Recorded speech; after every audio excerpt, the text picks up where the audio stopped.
Thank you for listening to The History of the Papacy. I am your host, Steve. I would highly encourage you to take a listen and subscribe to the Beyond the Big Screen podcast. All you have to do is go over to Apple Podcast or your podcatcher of choice. If you like what you hear, I would definitely appreciate if you left a rating and review on Apple Podcasts for The History of the Papacy and Beyond the Big Screen. Both would be highly appreciated. Quickly, I would like to mention, as usual, patreon.com/history of the papacy. As usual as well, there's 4 tiers: Antioch, Alexandria, Constantinople, and Rome. One of the biggest benefits to joining on Patreon is inclusion on the History of the Papacy diptychs. You'll also get bonus audio and video content, Pope Coin coming soon, monthly book drawings, early content, ad-free content, and much more. For as little as 10 cents a day US, you can join this list. I mean, I don't even know if I have to convert 10 cents US to anything else. It's not very much. And if you want to be on the top of the lists, it's only 50 cents US a day. I mean, I buy coffees that are 8 times that price. 8 times. Can you believe that? And that's for a small. And it was all full of ice too. Can you believe that? You buy a whole coffee and it's a small and it's half ice or more. But anyways, I digress. So if you join Patreon, you will be commemorated on the History of the Papacy diptychs. So if you join early, your name gets higher on the list. Now let us commemorate the Patreon patrons on the History of the Papacy diptychs. We have Roberto, Joran, William, Brian, Jeffrey, Christina, and John at the Alexandria level. We have Dapo, Paul, Justin, and Lana, all of whom are magnificent at Constantinople and reaching that ultimate power and prestige, that of the See of Rome. We have Peter the Great. Look for many other great episodes from scholars straight from the Academy. I am so happy to be able to bring these great conversations and ideas straight from the Ivory Tower to you. If you enjoy, please let me know, and I will definitely have on many more scholars in the future. Thank you for listening, and I'll talk to you next time.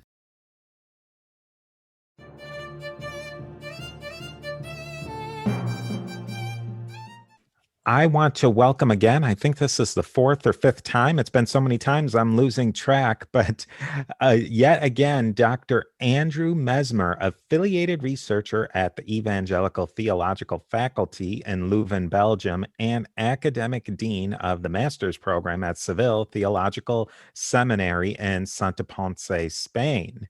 Professor Messmer's a multiple time guest, and including but not limited to episodes on justification, the early church, the Reformation in Spain.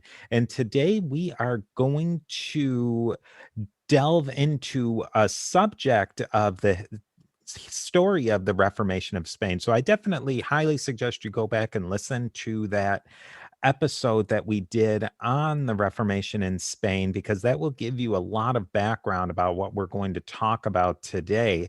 But today we're going to focus in on a particular historical person who had a lot of interaction and conflict and a lot to say about the papacy. So we're going to really tie a lot of threads together today. So Professor Messmer, I am so happy to have you on again and to talk about this really fun subject. I'm excited to be here. When I read this work, I could not stop thinking about you and your podcast. So I'm glad, although I was doing it all in Spanish, and I thought, I have to do this in English because no one's going to read through this stuff in Spanish. So I'm really glad that I get to do this with you. And I think that's what I love about these sorts of things, is that we get to take a piece of not only scholarship that's happening right now, but scholarship that's not in English. So it's taking like 2 or 3 steps of things that are pretty close to inaccessible to the average person and making it something that we can all learn a lot from. Yeah. So the person today who we're going to spend most of our time talking about is Cipriano de Valera. We talked about him some in that last episode, but can you maybe give us a quick wrap up of him before we dive into some of the specifics? Sure, I can do that. Let me just say that we don't know very much about him. So there have been basically two biographies written about him. One in the 19th century, it was a few pages long. And the most recent biography, at least that I'm aware of, is this one. And it's almost like an appendix to another work. And it is 5 pages long. So we hardly know anything about this character. So someone has to do all the hard work of finding his letters and working through his works, chronologically and all that. And no one's done that. So if anyone's out there and wants to do a master's in the Spanish Protestant Reformation and work on Valera, get in touch with me. So yeah, we don't know much about him. We're pretty sure that he was born in 1532. We don't know when he died. We know that he died sometime after his last publication in 1602, but we don't know when he died after that. We know where he was born. He was born in a southwestern province in Spain called Badajoz. He got his bachelor's in Seville. He became a monk in 1552. Probably had a pretty good handle of church history and of some of the classics as well, some of the biblical languages. And that he was a monk in the monastery here in our town, Santi Ponce, for about 5 years. He was a little bit younger than Reina, and that kind of shows in a little bit of their correspondence. He's kind of in some cases, he's kind of the tag along. So, but it was really painful because he absolutely loved Seville. I've read some of Reina's correspondence, and he doesn't seem to talk much about Seville. And Corro, another monk who had to flee, they don't talk about much in Seville. But Valera, from what in this work that we're going to talk about, he really is just homesick for Seville. It's just one of those really sad, tragic stories of having to flee, but he had to save his life. So he then goes to England. Most of his time is in London, but before he goes to London, he gets Cambridge to validate his bachelor's. He's named a fellow there. He gets married. He goes to Oxford. He gets his master's. And then in 1568, he moves to London, but he doesn't start writing yet. He doesn't start writing until about 1588, and that's the first work that he published, and that is the work that we're going to talk about now. It's the Treatise on the Pope, and this is the first part. It's a treatise on the Pope and a treatise on the Mass, and it was 2 works in one. But that's when he starts writing, and so some of his works real quickly. He writes on the Pope and the Mass. He writes to encourage some Protestants who were taken captive by the Berbers. There's a big debate over whether this is a big allegory for Protestants living in Spain or whether they really were captives in Morocco. He revises Reina's New Testament before he revises the whole Bible. He revises the New Testament. He does a translation of the Geneva Catechism. He does a translation of John Calvin's Institutes. That's why we have it in Spanish today, is because he translated it. He translates William Perkins, the Reformed Catholic. And then the last thing that he did that we know of is he took Reina's Bible and he did a big edition on it. And he said it took him 20 years, but I've worked through just a little bit of it, and the errors that I found in here, I find in here. So I don't know how careful of a scholar he was when he did that, but this is what he's most known for, is his revision of Reina's translation. So all around the world in the Spanish-speaking countries, the Bible that's most read, at least by Protestants, it's called the Reina Valera Bible. And that's the 2 last names of these 2 monks that fled from here. Let's see, how do you say it? Cassiodoro de Reina and Cipriano de Valera. And these 2 would be the translators of the Bible. So that's a rough sketch of what we know about Valera. So you're literally writing the book on Cipriano de Valera. You're combing through and trying to put together a lot of the information to collate it into something of a biography. Well, I'm doing that for Reina. Oh, okay. But Reina and Valera, their lives touch on a few times, and so you can't really study one without studying the other. but I'm writing on Reina. Now, what was sort of the story? Why did he De Valera, for the lack of a better word, abandon Catholicism or kind of move on from a Catholicism? What do we know what his particular issues were? Well, like we talked about in the last episode, from when we look at his later writings, I mean, he starts writing in 1588 and he left in 1557. So he's writing 30 years after he left. But based on what he wrote afterwards, he seems to be a pretty typical Spanish Protestant in the sense that he wasn't mad at everything, but he was upset with a few things. And I think there were also some personal things. He saw a lot of the personal abuses, and he saw that and he experienced that with the Inquisition, and with some of the abuses with the monks and all of that. But what seemed to really get him was the role of the Pope, the issue of the Pope, and specifically as that filtered down through the Inquisition. I mean, you can't for a Spanish Protestant, you can't really separate those two things, the Pope and the Inquisition. And then the other thing was the Mass, and that again was something that was coming from Rome, being imposed in a foreign way on what he hoped would be pure Christianity in Spain. So those are the two big things, and that was what his first work was about. What were some of the issues of the Mass that were coming down from Rome? Was it a new form of the Mass that was different than they were doing at that time? Or did he have reforms that he wanted to do with the Mass? Well, both in Europe in general and specifically in his monastery, they're I mean, really rediscovering the Bible. I mean, that's a bit of an overstatement, but they're reading it in Greek, and people are reading it more and more often. There's more Bible translations. I mean, people are reading the Bible like they haven't done in centuries. And so when they're reading, for example, the book of Hebrews, and it talks about one high priest and one sacrifice, and they go to church, and the person officiating is called a priest, and they're talking about another sacrifice. This was a real hang up for them. And so they were, in their minds, they were returning to New Testament Christianity and also to the early church Christianity. And that was the real big debate, is who is interpreting the Bible correctly, but even maybe more importantly, who is interpreting the early church correctly? What were they really doing? Because everyone wants to connect themselves with the early church. Everyone does. The question is, who's doing it the right way? And he will dedicate some of his time to that. Yeah, I think that that's a lot of what it boils down to. The Pope and his and that hierarchy thought, yeah, we're the early church and we've got the connection, but then other people are disagreeing with that, and it becomes a conflict point.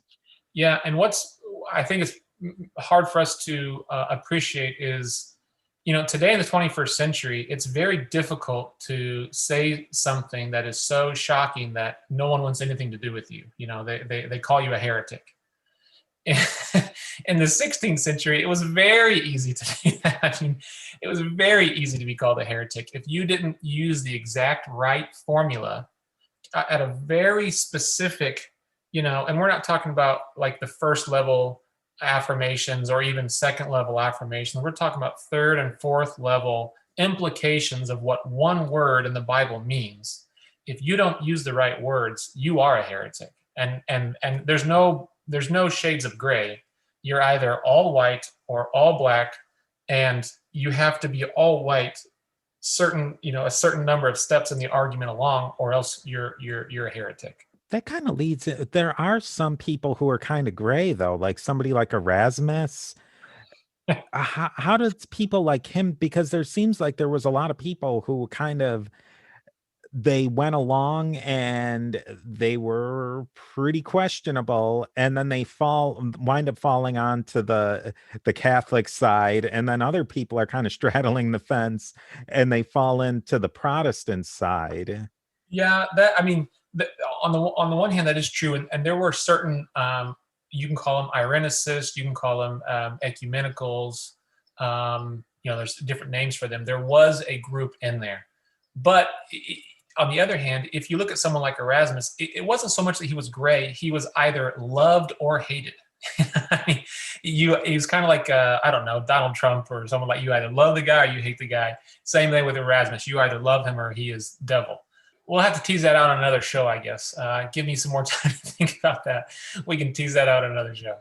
Yeah, and I think you can't take out the personal aspect that once people become charged, it Yeah, becomes very difficult to separate their intellectual pursuits from what people have started to put onto them.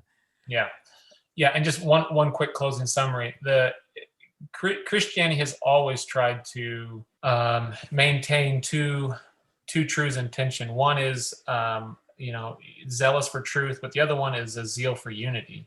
And this is a tension. And what Reina and Valera and others were saying was, guys, you are putting so much emphasis on truth. It's like Christian love doesn't even exist. And what they were trying to do wasn't erase truth. What they were trying to do was bring it back in a proper tension between the two. So they would probably say, well, not probably, I know what they would say. They would say, first level, creedal affirmations, we affirm these completely. But if they haven't been confirmed by ecumenical council, if it's a debate between people that everyone considers Christian, we can't demand allegiance to these debatable issues. And that was their way of resolving the tension between truth and love. Yeah, and there's definitely more we can talk about this, but let's dive a little bit more into De Valera. He wound up settling in England, where a lot of contemporaries and a lot of something special was going on in England, or unique, let's say, to what was going on in places like Switzerland. What made him kind of move towards the England side of this Protestant burgeoning movement? Well, as far as what made him move there, in part, he was following Reina. He was a little brother following him along. He really liked Reina. But the other thing was in 1558, Elizabeth I comes to the throne, and all sorts of refugees start flooding into London, and he was one of these refugees. And what he and other Spanish Protestants liked about London was that it was a little more open to theological diversity, I guess you could say, than what was going on in the continent, especially between the French-speaking world and the German-speaking world.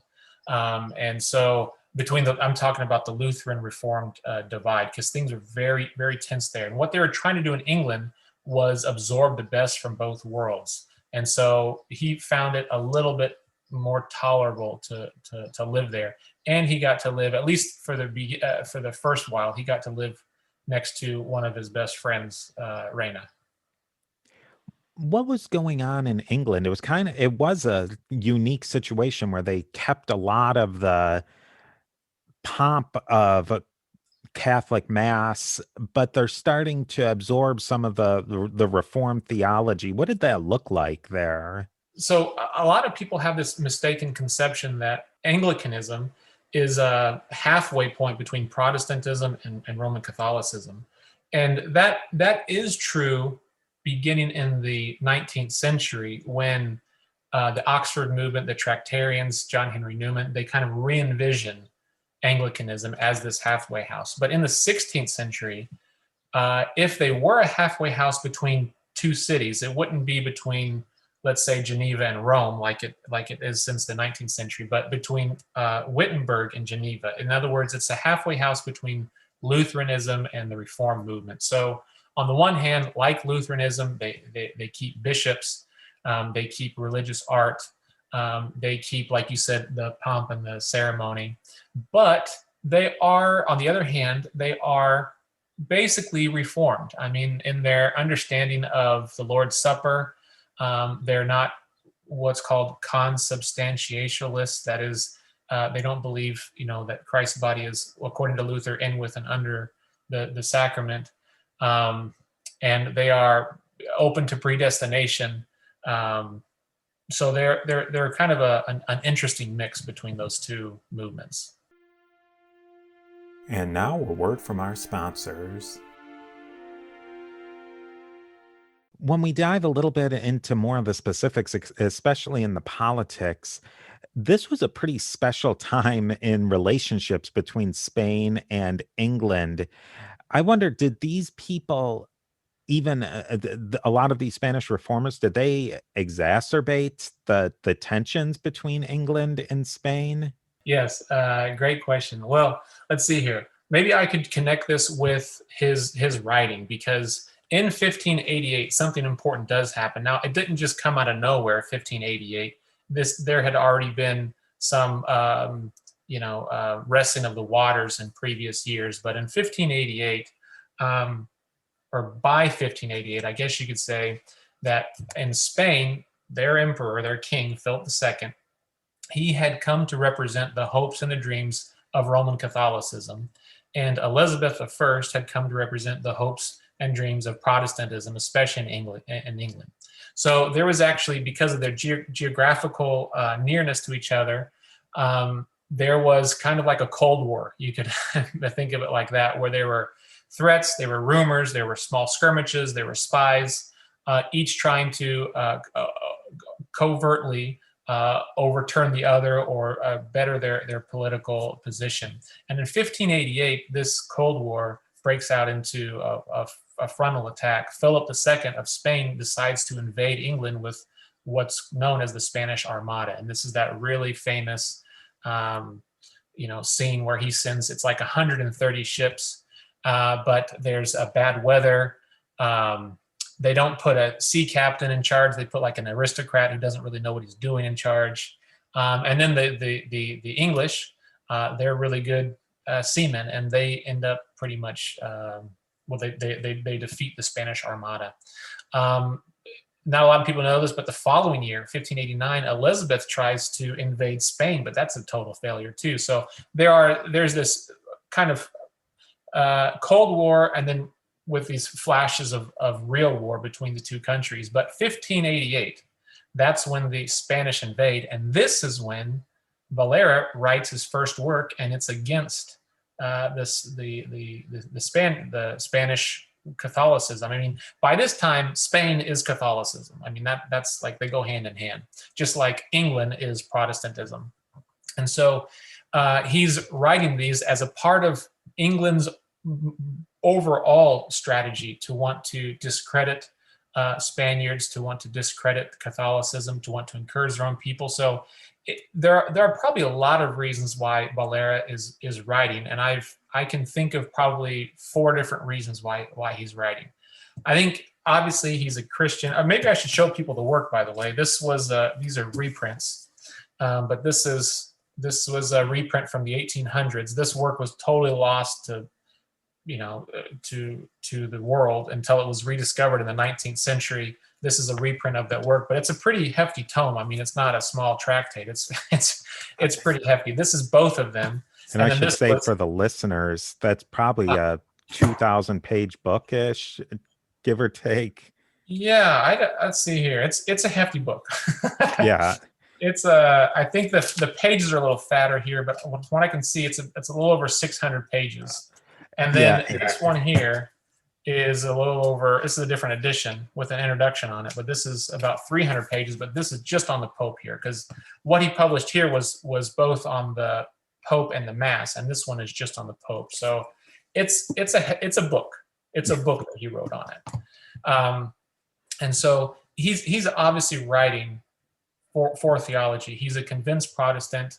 He does not like the Roman Catholic view of the Pope and of the Mass. So there's obviously theological reasons. Now, in his mind, he actually saw the Spanish emperor, Philip, as kind of brainwashed and dominated by the Pope and the Inquisition. Maybe something, if you can imagine, like Lord of the Rings. Anyways, there's a Wormtongue. He's kind of deceived the king of Rohan. And so that's how he kind of viewed things, and he viewed himself kind of as like a Gandalf who was going to go there really call the king to get out from under the spell of the Pope and of the Inquisition. So in his mind, he's not attacking Spain per se as much as he is attacking all of the corruptions that have come from outside. So he's still very, I guess, patriotic, but not just theologically, but politically as well. There's probably a political motive. He's obviously wanting to help his country, and I think the government would welcome a work like this to kind of galvanize their people and support. He probably also wrote it to some extent for like evangelism, I guess you could call it like that. In Spain, there's this phenomenon called, and I never pronounce it right, but it's in the New Testament. There was John chapter 3, there is this individual called Nicodemus. And playing off of his name, he was important because on the one hand, he believed in Jesus, and on the other hand, he didn't want to come out in public and say it because he was afraid of what could happen. So John Calvin was playing with that imagery, and he called Protestants who were like that in Catholic countries. They were really Protestants, but they didn't want to come out because they were afraid of what would happen, as Nicodemites, is what, playing off of the name from Nicodemus. I think I said it right, Nicodemites. And so, he's writing this work probably to encourage them to come out and say, wow, this really is bad. I really can't stay here any longer. This really is worth me risking my life, or risking exile, or risking the Inquisition, or whatever, because this work just so clearly demonstrates it. But another reason why he was likely writing it was to encourage. At this time, we have to remember that Anglicanism, put that up in scare quotes, Anglicanism, the Protestant church in England, it was just in England. And it wasn't even in all of its isles. I mean, it was a very small little island of non-Roman Catholic Christians. And so they're really up against, like a Holy Roman Empire. Mainland continental Europe, if they would unite, could put their weight against England. It's not Anglicanism today, it's all over the world, 70 million people, but in the 16th century, very small. So they really had to be encouraged to continue to stay the course, if you like, even in the face of potential invasions from Spain. So he had probably a lot of goals in mind when he wrote this, but that's where politics and religion collide in Valera and this work from 1588. He would have written that in Spanish for a Spanish audience? Well, that's very interesting because it was, from what I have read, and I'm not an expert on book publication in England, but from what I have read, this was actually the second book published in Spanish in England ever, 1588. So that's the interesting thing. But it was translated into English in 1600, and then again into English in 1704.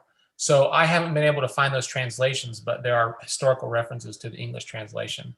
So it was predominantly aimed for a Spanish audience, and we know that there were Spaniards in Spain, and we know that there were attempts to smuggle works like this into Spain, one of which was successful, but it was also translated into English.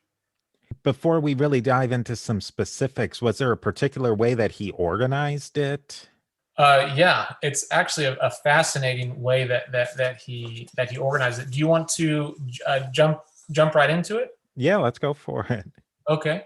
So I tell you what, before I get into the structure, let me give some background information, or some, maybe not background information, but just some broader information on the work itself. And I think that'll probably help us. I hate to interrupt you, but maybe before we even get started with that, what was the proper title of the book? I don't think we said what it was actually titled. Yes, it's called Two Treatises on the Pope and the Mass. And it's got a longer title, but we'll leave it at the shorter title. Okay. So it's two treatises on the Pope and on the Mass. Now, we're just going to talk about the first one on the Pope. Unless you have another podcast on the history of the Mass, then we can do that too. I think probably the Pope's is going to be enough to bite enough chunk to bite off today. Um, so, uh, so at the Council of Trent, 1540s, 1550s, there was a Catholic theologian, and he was actually from Seville, where Valera was from. His name was Pedro de la Fuente, Peter of the Fount. And he said at the Council of Trent that the church has two pillars, the papacy and the mass. That's what that was his view. So Valera, what he does is he kind of plays with this imagery, and he says, what we need is a new Samson. We need God to send a new Samson, and that's Jesus and his gospel.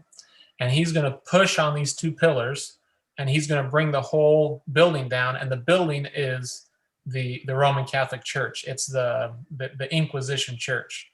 So it's actually kind of a brilliant way of taking someone's imagery and then returning it. It's actually kind of brilliant. And I said earlier that there were attempts to get this work into Spain, and we do know that it happened at least once.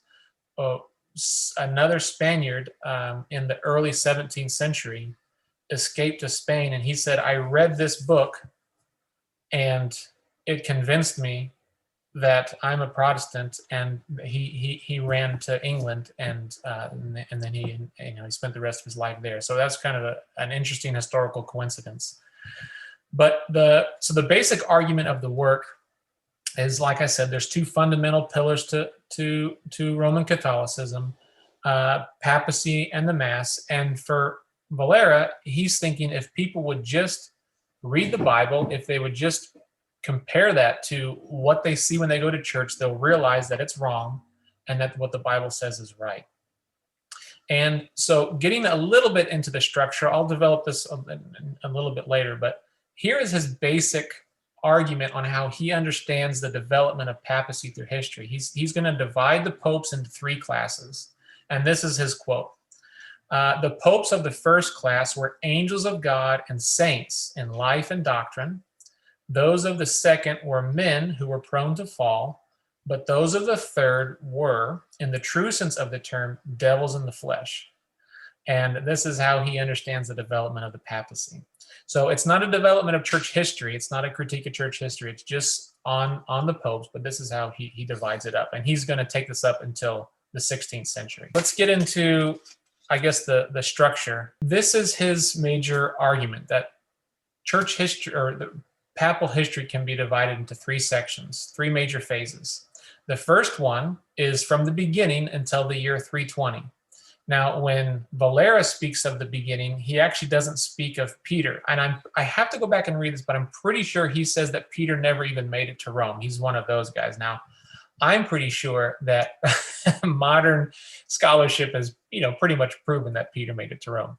But this was his argument. So he actually starts with Linus, what we would call the second bishop of Rome, and he takes it up until Sylvester I. Now, you're the history of the papacy guy. Do you know why Sylvester I was important? That's always an interesting one. Well, Sylvester would have brought us up to the legalization of Christianity-ish, because Miltiades, I always mispronounce his name. That's the one I go with. He was actually the Pope when the Edict in Milan was passed, or was promulgated, you might say. But Sylvester's kind of the guy. He's the Pope when the Council of Nicaea happens in 325, And which is a later, big deal. yeah, and later there's going to be this myth, I guess, of the donation of Constantine, and he's going to be the Pope that receives this donation. And so for Valera, these first popes before Christianity was legalized in the Roman Empire, these are the really good guys. He calls them bishops. He says that they were saints, and they were saints in large part because they were persecuted. Another layer to Valera's work is he's going to talk about all the schisms that have happened because of the popes. And he says during these first 300 years, there was only one schism. And do you know what schism he's referring to? Would that be the Donatist? Not the Donatists, the Novatius. Oh, okay. So a similar theme. Yes, exactly. Yeah. But that was the only schism. Now he's going to find 30 schisms that have happened because of the popes. But he says during this first period, there was only one. And he's taking this from other works of the day. Now, interestingly, he's not the only one to consider this a turning point in the papacy or in church history. Later in the 12th century, Joachim of Fiore, I don't know if you studied him or not, the first real big apocalyptic thinker in the West, and John Wycliffe in the 14th century, they're both going to say that this Sylvester I, the donation of Constantine, when Christianity became legalized and when it became wed to the church and the Pope took on temporal significance, not just spiritual, but this worldly power, this was a major turning point, and not in a good way. They both see this as a bad thing. So that's the first phase. The second phase is from 320 to 605. Now, do you know? I'm quizzing you because you're the Pope. You're the history of the papacy. 605. Do you remember? You know who about the Pope was around 605? Would that have been Gregory the Great? Exactly. Yeah. Exactly. Wow, Gregory the Great. I didn't study either. That Good.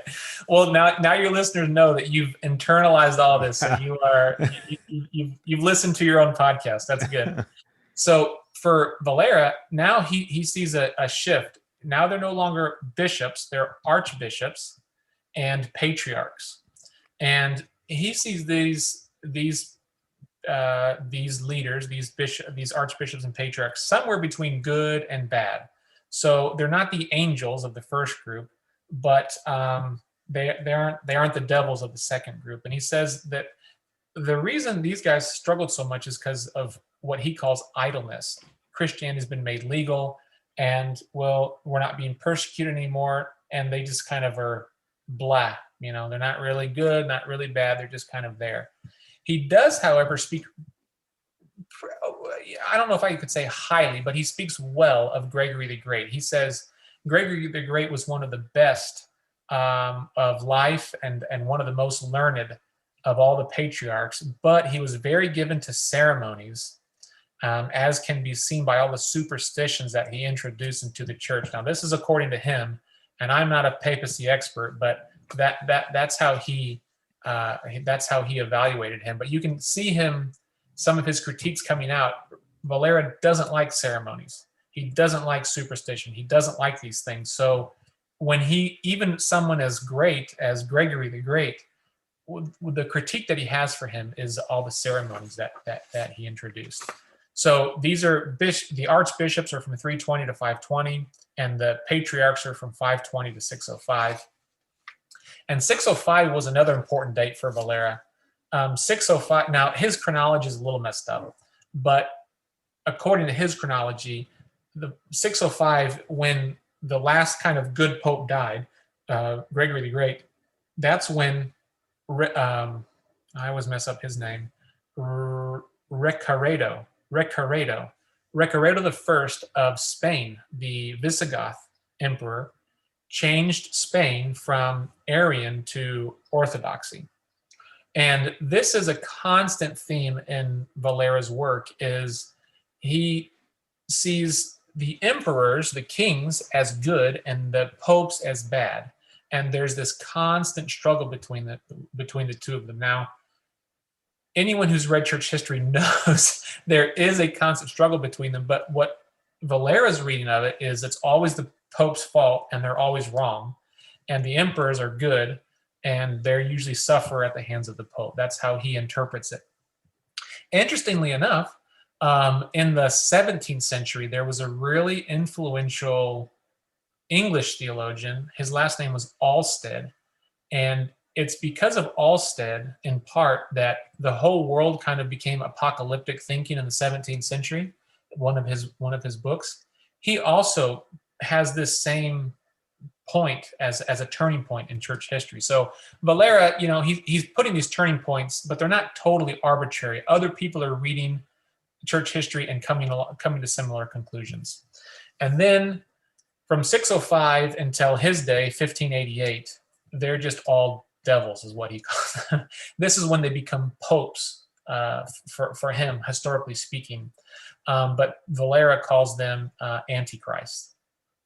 And for Valera, again, when he reads history, he looks back at around the 600s, early 600s, and he sees three things happening. Now, again, these aren't necessarily historically accurate, but he sees the decline of the Roman Empire and the rise of the papacy and Islam. And that is true. Around the 7th century, those things did happen, probably in the 6th and 5th, 6th century with the fall of Rome. But these events are kind of swirling around the same dates. Now, in this time period, a lot of people were having apocalyptic thoughts. This is a long history of a long story of the history of apocalyptic thinking, not only in the world but in Christianity. But it's very interesting. I just made a connection of that Valera probably was an apocalyptic thinker himself. 605 for him is the key turning point. You project that out 1,000 years, and that puts us at 1605, which would be 1,000, which for an apocalyptic thinker is a very important date. If things went very poorly in 1605, or in 605, the bad times have to last for 1,000 years until the end comes. And so I would imagine, and again, we know very little about him. We don't have his letters, et cetera, but I would imagine that Valera was anticipating some momentous event to happen in or around 1605. And as you read his work, he is constantly looking for these groups of dates. 1492 is a very important date for him. The discovery of the New World, the expulsion of the Jews, a Spaniard was made pope. He finds these dates and these clusters of things happening. So going back to the schism thing, he notes that during this period, 605 to the present, almost all the schisms in the church have happened, which to him is a real indication that things have gone really bad. So he'll accuse the popes of all the bad things you can imagine: avarice, Arianism, sodomy, simony, practicing magic, demon possession, murderers, adulterers, which after listening to your podcast, a lot of this stuff seems to be true, amazingly. It's as hard as it is to believe. And he spends a lot of time talking about three popes in particular. He spends time talking about John VIII. Now, John VIII in the Middle Ages, there was a big, I think everyone, or pretty much everyone, thought that it was a woman, John VIII. He spends a lot of time talking about Gregory VII, otherwise known as Hildegard, and a lot of time talking about Alexander VI. And so this is how he views the history of the papacy. And I do have a question for you. Have you come across any other writers who trace the development of the papacy in a similar way? It's kind of interesting. When you were saying this, it kind of made me think a lot of times things like the way certain scholars break up the eras of the papacy. I can't say that I've ever seen one that it exactly breaks things up from 605 to 1605 as specific goalposts, but that seems like kind of an influence where you can with the historiography that there might be kind of a layer somewhere underneath there that there's some influence that things started to change in that time period. Me personally, I think Gregory the Great, he fits into that end of antiquity period when the Byzantines and the Byzantine wars against the Goths in Italy. That seems to me that there's a certain break in there that where the Byzantines controlled who the Pope was, and oftentimes, even if they didn't pick the Pope, the emperor in Constantinople had to put his official seal on the Pope. There's that break in 750 when Pepin takes over from the Merovingians. And I think that that would probably play more towards what I'm at least gathering from what you're saying about his narrative, that that's when the popes take on a more of a secular role in the Western sphere, and the Western sphere starting to become much more independent from the East. Like that's really the point where they start to go their own direction. And I think that that's more important than Gregory the Great. Yeah. Yeah, I think it's interesting to listen to how you analyze it, because you started analyzing it from kind of an historical perspective of, or even a political perspective of Byzantines and Franks and all of that. So there's geography in there, there's politics. Valera, he's strictly interested, or maybe not strictly, but especially particularly interested in morality. Mm-hmm. And so, but now all these things are mixed together. But Yeah. it's interesting to see, from like a political standpoint, Sylvester the First was incredible for the church. Like politically, religious freedom, economically. I mean, the church was just infused with huge amounts of money and gifts and buildings, just given to it. Manuscripts being sponsored by the emperor. I mean, just so economically, it's good times. But I don't think much of that is of interest to someone like Valera, because he only wants to look at it from a moral standpoint. And those two things, when you read like the Old Testament, there were some kings that we know from history were very good kings. But if you only read the Bible, you would think they were the worst kings ever, because the Bible is interested in that, that spiritual side, that ethical side of things. And so it's very interesting to analyze the development of papacy from all these different viewpoints, and see where they coincide, where they don't, what affected the papacy, what didn't. Because for someone like Valera, it doesn't matter if the Byzantines were appointing him, or the Franks. This is just one big moral cesspool for him. Yeah. So that I mean, and I'm not necessarily in agreement with Valera and how he understands church history, but it is interesting to see how he analyzes it, and how we can analyze it from different perspectives, and it's important to do that. And now a word from our sponsors. Yeah, I think that, well, I like that. I like the way that he thinks, like breaking these things up into institutions like this into broad strokes, because I was thinking, and I actually published an episode where I broke up the papacy into my own sections, and I looked at the big themes of what the papacy was all about. And if you look at it from about the time that Pepin took over from the Merovingians, and the popes at that point started to gather their religious importance and their religious power and their secular power in the papal states, that continued until about 1871, when Pius IX died, and the Italian unification happened, where the Pope's secular power was gone. Now the Vatican City's like 2 hectares of, you really can't count that as secular power anymore. But so then at that point as well, the religious power changed dramatically, and I think that that was a break. But where somebody like De Valera is standing in the 1600s, late 1500s, early 1600s, that's right in the heart where the Pope reigns supreme as a secular leader over the papal states, which was just that slice of Italy. But that was a state. And then as far as Italy went at that point, it was, probably like a top 3 state. It wasn't, it's not Spain or the Holy Roman Empire, but given its sphere, it was a powerful state.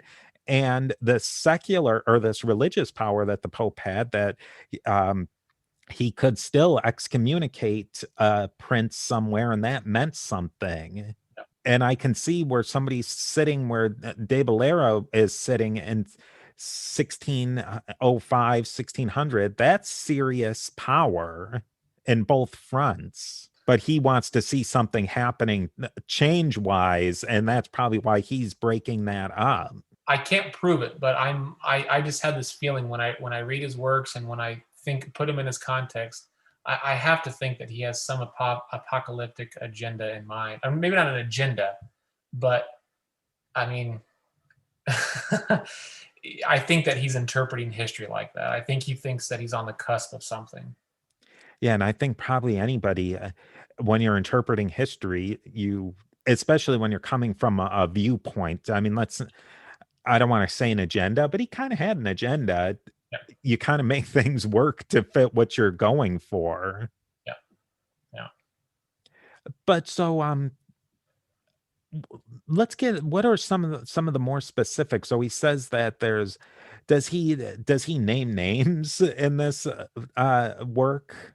He goes through every single pope and he talks about them. He's obviously, I didn't get into this, but this is almost at the work of a doctoral dissertation when we talk about the number of works that he has read, and the level of erudition. He didn't just slap this together overnight. This was a long work that he had been working on, and he's pulling from other standard works. He's pulling from Protestants. He's pulling from Catholics. He's pulling from church history. He's pulling from secular history. Um, it's really in that from that perspective, it's really impressive.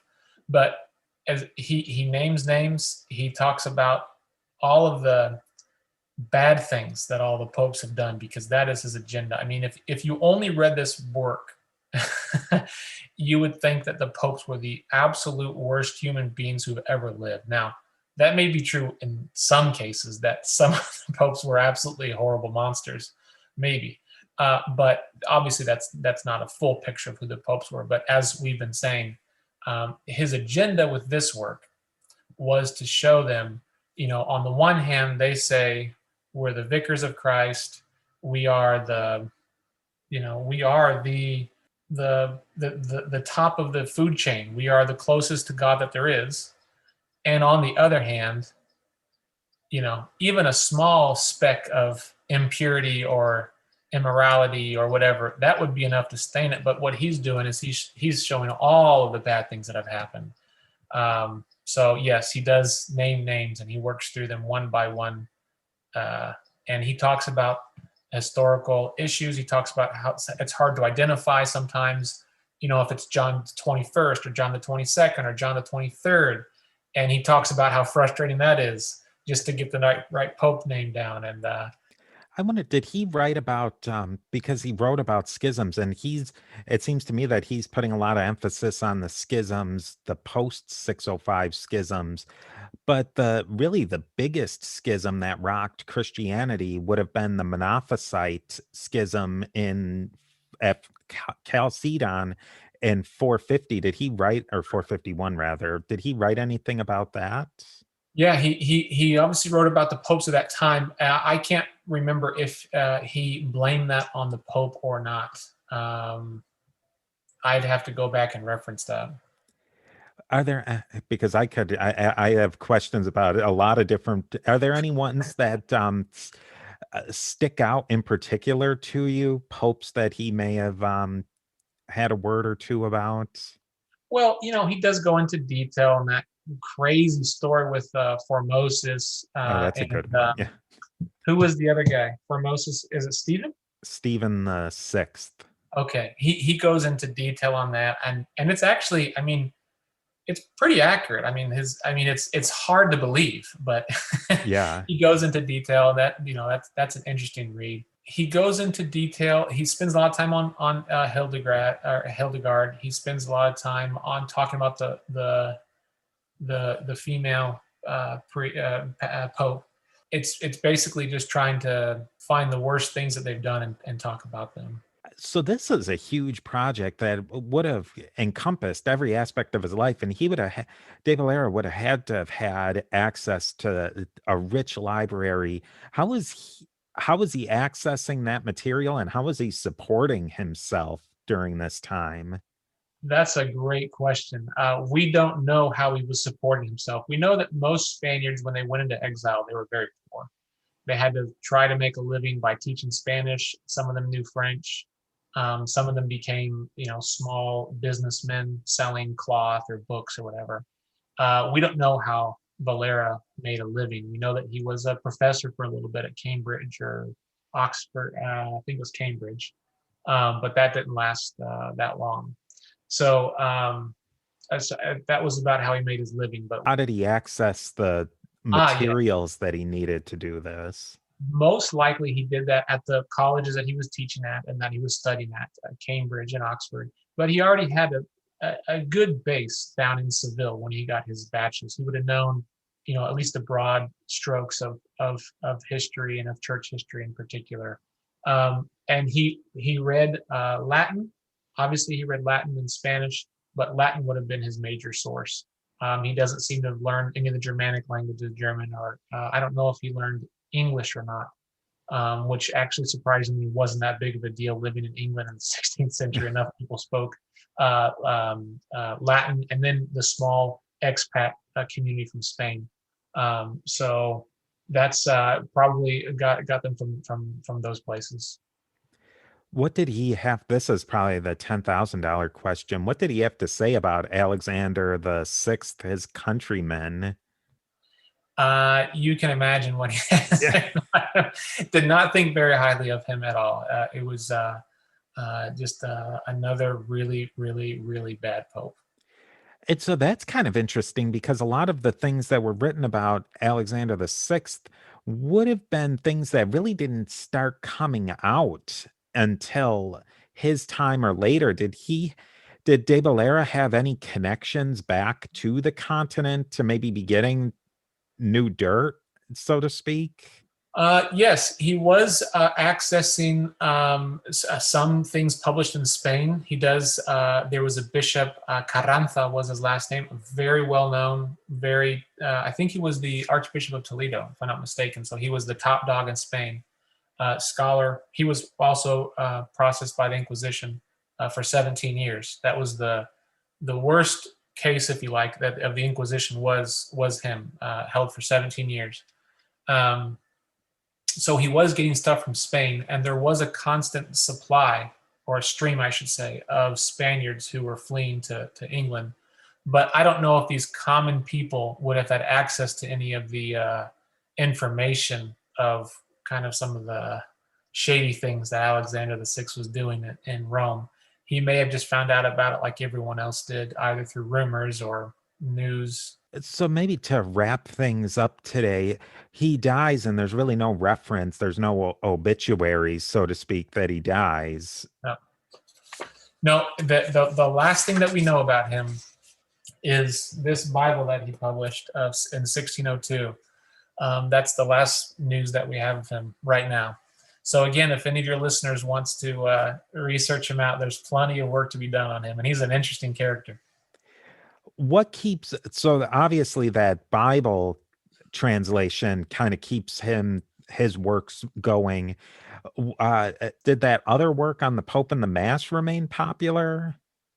Well, it's no small thing that it was translated into English. There was obviously some interest in it, and it wasn't translated just once, but twice. And it made it into Spain, but it doesn't seem to have been a widely read work at an international level.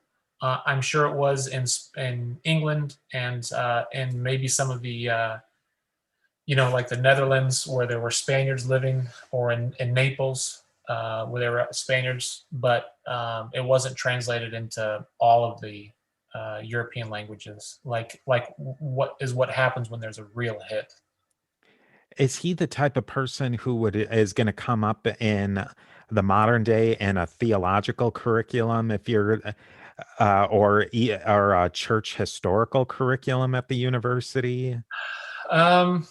No, but unfortunately, this is true of pretty much the entire Spanish Reformation. I've read books that are just dedicated to the Protestant Reformation, and there's not one reference to any of the Spanish reformers. It's so overlooked and understudied and underappreciated, because it really was a complex, nuanced, advanced Reformation, and they were in their time very influential. They were carrying on conversations with very important people, heads of state, major theologians. They deserve much more study than what they've received. So maybe this podcast will be a turning point, and we'll look back 40 years from now and say this is when studying the Spanish Reformation really took off. It's kind of interesting that you say that. Not that this podcast is going to make things popularizing, but there seems to be a lot of things that happened in that Spanish period. And I think I may have mentioned this. I don't remember if I did in the last episode. I did an episode with an economics historian who wrote about the Coimbra School and the Salamanca School of Economics. And they were writing a lot of things that were very cutting edge for their time and even in today. And it's kind of almost disappeared. And it just makes me wonder, so much of this rich history that came out of Spain kind of seems to get a little bit eclipsed by things that were happening in England at the time.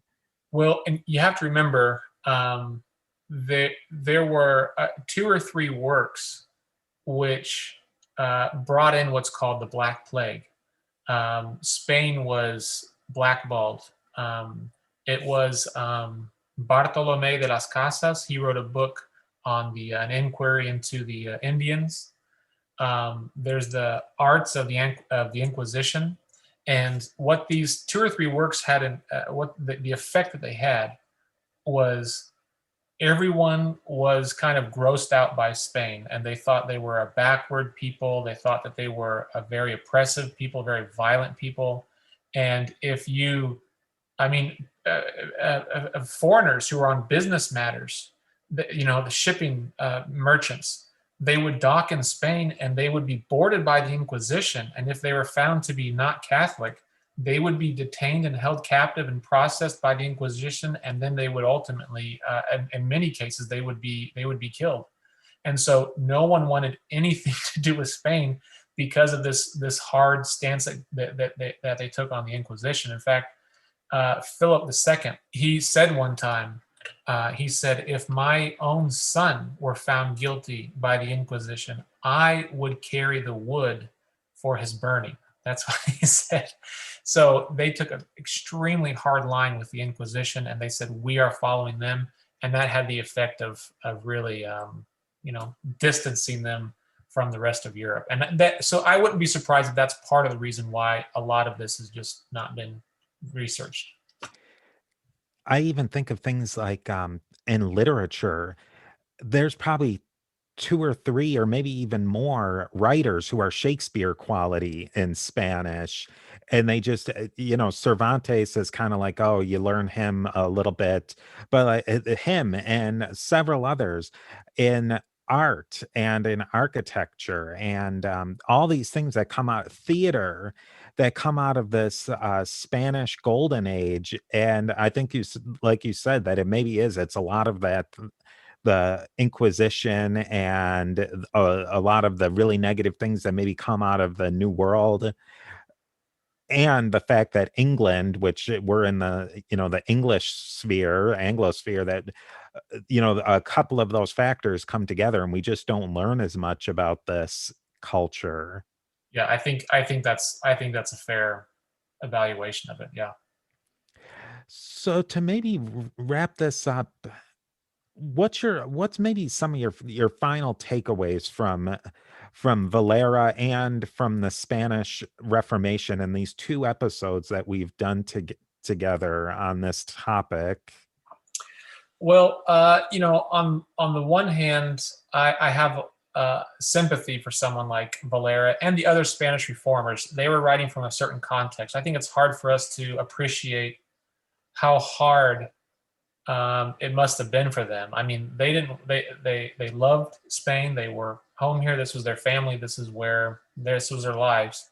And midway through life, they have to run away or face a very awful, torturous trial and death.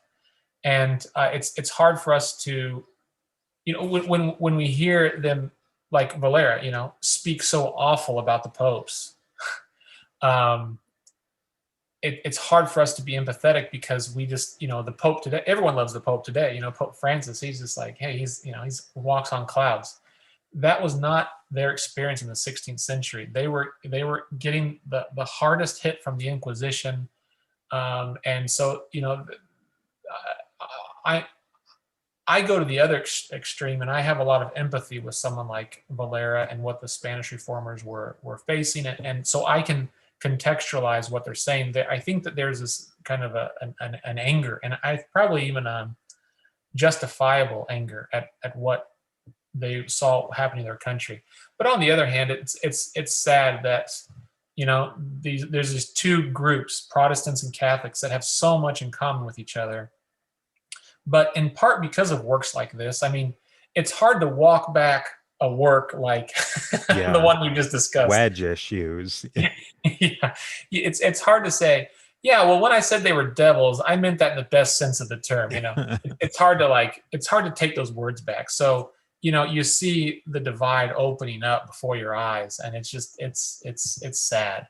So I guess my hope is that someday we can sit down and face the ugly truths that are true on both sides, and change the things that need to be changed, see the good that we can learn from others, and maybe start a new chapter.